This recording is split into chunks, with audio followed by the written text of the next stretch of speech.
माथि परेको खोर रहेछ, दुईटा खोर छ मस्त।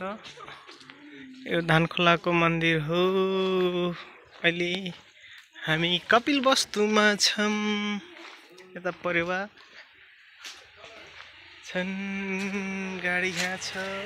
त्यहाँनिर यहाँनिर धानखोला आउनु भने यसको पानी पिउनु होला। चिसो मस्त छ यो ट्याङ्कीको पानी।